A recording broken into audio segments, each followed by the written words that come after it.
Hello friend, welcome back to full study. Friend, आज हम लोग पढ़ने वाले हैं क्लास 9 की भौतिकी फिजिक्स भारती भवन चैप्टर 1, जिसका नाम है विज्ञान और मापन, साइंस एंड मेजरमेंट। तो आज का हमारा टॉपिक है विज्ञान। वेरी इंटरेस्टिंग टॉपिक है ये फिजिक्स का। विज्ञान मतलब साइंस। तो हमें ये जानना इम्पोर्टेंट है कि हम विज्ञान किसे कहते हैं। तो यहाँ पे हम विज्ञान लिख दिए हैं कि विज्ञान का डिफिनेशन में कि विज्ञान किसे कहते हैं, सावधानीपूर्वक और क्रमबद्ध तरीके से प्रयोगों और परीक्षणों द्वारा प्राप्त ज्ञान को विज्ञान कहते हैं। सावधानीपूर्वक और क्रमबद्ध तरीका, ये जानना इम्पोर्टेंट है कि सावधानीपूर्वक किसे कहते हैं। मान लीजिए कि सावधानीपूर्वक हम उसे कहते हैं कि जब हमारे घर में वायर का काम चल रहा होता है तो हम उस वायर को सावधानीपूर्वक टच करते हैं, कि ये हमारा माइंड में आ जाता है कि हम उसको अगर सावधानीपूर्वक से टच नहीं करेंगे तो उसका जो करंट है वो हमारे बॉडी में इंटर कर जाएगा, प्रवेश कर जाएगा। तो उसे हम बोलते हैं सावधानीपूर्वक। और क्रमबद्ध तरीका किसे बोलते हैं, वायर में ही मान लीजिए कि जब वायर का काम स्टार्ट होता है और तो हम क्या करते हैं, जहाँ पे मेन बोर्ड होता है वहाँ पे हम जब लाइन का काम स्टार्ट होता है तो मेन बोर्ड का लाइन हम ऑफ कर देते हैं, और जब ख़त्म हो जाता है लाइन का काम, पूरे वायरिंग का काम ख़त्म हो जाता है तब हम लाइन को ऑफ ऑन कर देते हैं। तो उसी को बोलते हैं क्रमबद्ध तरीका। कि एक सिस्टम हो गया कि लाइन का काम स्टार्ट हुआ तो लाइन को हम ऑफ कर दिए, लाइन का काम ख़त्म, पूरा वायरिंग हो गया अच्छी तरीके से तो हम लाइन को ऑन कर देते हैं। तो उसी को बोलते हैं क्रमबद्ध तरीका। इसका डिफिनेशन आपको अच्छे से समझ में आ गया होगा कि विज्ञान किसे कहते हैं, सावधानीपूर्वक और क्रमबद्ध तरीके से प्रयोगों और परीक्षणों द्वारा प्राप्त ज्ञान को विज्ञान कहते हैं। हमारा नेक्स्ट है कि विज्ञान के मुख्य रूप से कितनी शाखाएं होती हैं। विज्ञान के मुख्य रूप से 2 शाखाएं होती है। फर्स्ट होती है भौतिक विज्ञान फिजिकल साइंस, और सेकंड होती है जीव विज्ञान लाइफ साइंस। तो भौतिक विज्ञान किसे कहते हैं, तो देखिए इसका डिफिनेशन में हम लिखे हैं कि भौतिक विज्ञान का संबंध निर्जीव पदार्थ और उनसे संबंध घटनाओं से होता है, उसे हम भौतिक विज्ञान कहते हैं। उनसे संबंध घटनाओं से पता चलता है, उसे हम भौतिक विज्ञान कहते हैं। देखिए, जब हम निर्जीव पदार्थ के बारे में स्टडी कर रहे होते हैं, अध्ययन कर रहे होते हैं निर्जीव पदार्थ के बारे में। निर्जीव पदार्थ क्या होते हैं, जिसमें श्वसन नहीं होता है, जिसमें वृद्धि नहीं होती है, जिसका ग्रोथ नहीं होता है, उसे हम निर्जीव पदार्थ कहते हैं। तो जब हम उसके बारे में अध्ययन कर रहे होते हैं, निर्जीव पदार्थ के बारे में अध्ययन कर रहे होते हैं, उसका अध्ययन किस में आता है, उसका अध्ययन भौतिक विज्ञान में आता है। नेक्स्ट है हमारा जीव विज्ञान। नेक्स्ट है कि जीव विज्ञान किसे कहते हैं। तो जीव विज्ञान का डिफिनेशन में हम लिखे हैं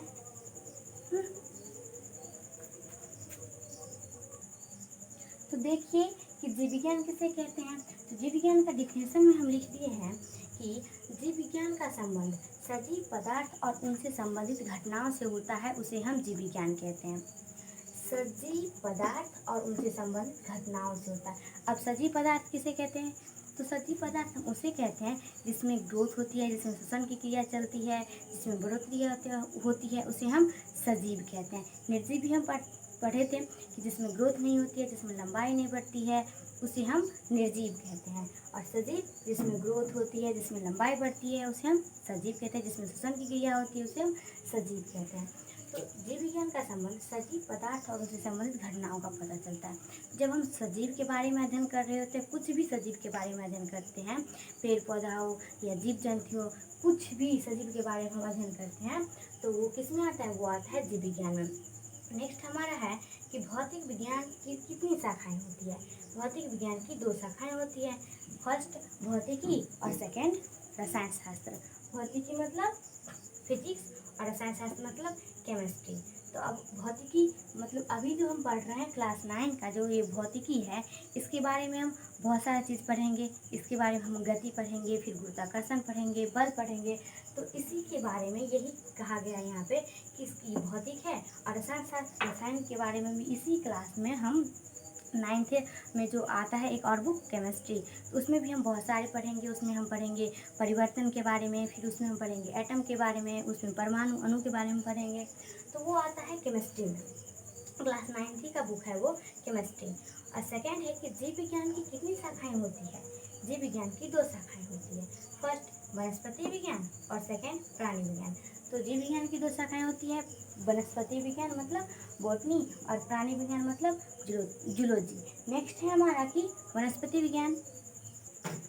तो फ्रेंड, मेरा अगला है कि वनस्पति विज्ञान। वनस्पति विज्ञान किसे कहते हैं, तो वनस्पति विज्ञान का संबंध जीव वनस्पति विज्ञान का संबंध पेड़ पौधों से होता है उसे हम वनस्पति विज्ञान कहते हैं। जब हम पेड़ पौधे के बारे में अध्ययन करते हैं तो वो अध्ययन किसमें आता है, वो अध्ययन वनस्पति विज्ञान के सब्जेक्ट में आता है वो अध्ययन। अभी भी वनस्पति विज्ञान का बहुत सारा जड़ी बूटी बनता है, पेड़ पौधे के भी बहुत सारी जड़ी बूटी बनती है। फिर पेड़ पौधे अभी बहुत सारी ऐसी पेड़ पौधे है जिसमें फल लगता है, तो वो आ जाता है, उसका हम अध्ययन करते हैं। ये पौधा है, मान लीजिए कोई पौधा है, उसका स्टीम है, उस पौधे में आपको पानी डालना पड़ता है, फिर वो पौधे बड़ा होता है, फिर उसका स्टीम निकलता है, उसका तना होता है, फिर वो वृक्ष बड़ा होता है, उसमें फिर फल निकलता है। तो जब उसके बारे में इतना अध्ययन करते हैं, इतना डिटेल्स में हम अध्ययन करते हैं पेड़ पौधे के बारे में, तो वो अध्ययन आ जाता है वनस्पति विज्ञान में। ठीक है, ये क्लियर हो गया कि वनस्पति विज्ञान हम किसका अध्ययन करते हैं, वनस्पति विज्ञान में हम पेड़ पौधे के अध्ययन, पेड़ पौधा का हम अध्ययन करते हैं। हमारा नेक्स्ट है कि प्राणी विज्ञान किसे कहते हैं। प्राणी विज्ञान का संबंध जीव जंतु से होता है, उसे हम प्राणी विज्ञान कहते हैं। प्राणी विज्ञान का संबंध किससे होता है, प्राणी विज्ञान का संबंध जीव जंतु से होता है। अब जीव जंतु कौन है, जीव जंतु हम लोग हो गए, जितने भी जानवर होते हैं वो जीव जंतु में हो गए, जितने भी ह्यूमन बींग होते हैं वो सब जीव जंतु में आ जाते हैं। पहले हम आपको समझा दिए थे कि जो सजीव होते हैं वो प्राणी विज्ञान में आते हैं, और सॉरी वो प्राणी विज्ञान में आते हैं।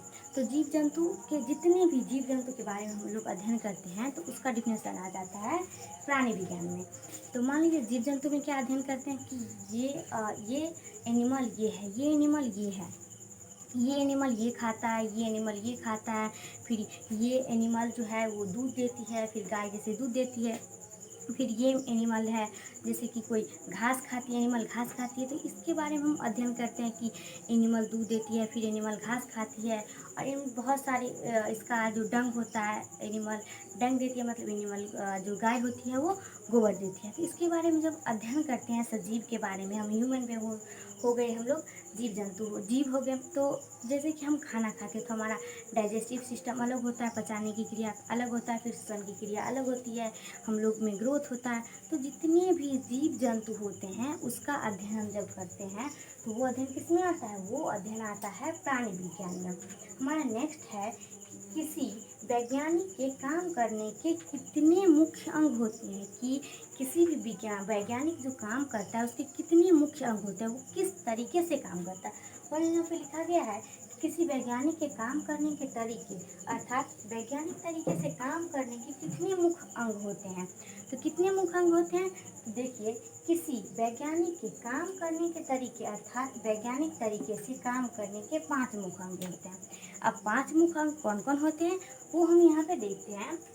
फर्स्ट है कि घटनाओं के सावधानीपूर्वक परीक्षण करना, सेकंड संभावित कारणों का अनुमान लगाना, और थर्ड है परीक्षणों और प्रयोगों द्वारा उन कारणों की जांच करना, फोर्थ है कि जांचों के आधार पर निष्कर्ष तक पहुंचना, और फिफ्थ है आवश्यकता अनुसार निष्कर्ष तक पहुंचना, आवश्यकता अनुसार निष्कर्ष लेना।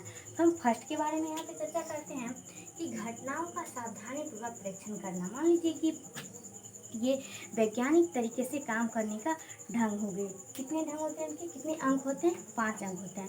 तो ये वैज्ञानिक तरीके से काम करने के अंग होते हैं। फर्स्ट हम यहाँ पे देखते हैं कि घटनाओं का सावधानीपूर्वक अध्ययन करना। अब घटनाओं का सावधानीपूर्वक अध्ययन, मान लीजिए कहीं पर किसी जगह पे कोई घटना घटती है तो उसको हम सावधानीपूर्वक हम पहले उसको जांच करते हैं कि यह घटना यहीं पे क्यों घटा, इसका पीछे क्या रीज़न था, इस घटना घटने का पीछे क्या रीज़न था। तो जब हम उस चर्चा करते हैं उसके बारे में तो वो आ जाता है कि घटनाओं का सावधानीपूर्वक परीक्षण करना, उस घटना के बारे में पूरी अच्छे तरीके से पहले जानकारी प्राप्त करना। तो वो आ जाता है हमारे घटनाओं के, ये जो वैज्ञानिक के काम करने के तरीके होते हैं, ये पहला तरीका हो गया। सेकेंड तरीका ये होता है कि संभावित कारणों का अनुमान लगाना। अब ये घटना जहाँ पे घटती है तो इसको पहले हम पूरी जानकारी प्राप्त कर लेते हैं कि ये घटना यहाँ पे क्यों घटा, किस लिए घटा, कैसे घटा। तो वो आ जाता है हमारा घटनाओं का सावधानीपूर्वक परीक्षण, वो आ जाता है हमारा फर्स्ट स्टेप। सेकेंड स्टेप में कि संभावित कारणों का अनुमान लगाना कि ये घटना किस तरीके से यहाँ पे घटा होगा। उसके जब हम उसके बारे में चर्चा करते हैं तो वो आ जाता है संभावना लगाना कि इस घटना का क्या रीज़न हो सकता है यहाँ पे घटने का। तो वो आ जाता है, उसके बारे में हम संभावना व्यक्त करते हैं। तो वो आ जाता है हमारा सेकेंड स्टेप। और थर्ड स्टेप में हमारा आ जाता है कि परीक्षणों और प्रयोगों द्वारा कारणों की जांच करना। अब जो परीक्षण घटना घटती है उसका परीक्षण और प्रयोगों द्वारा घटना को अच्छी तरह से जांच किया जाता है, तो वो आ जाता है हमारा थर्ड स्टेप में।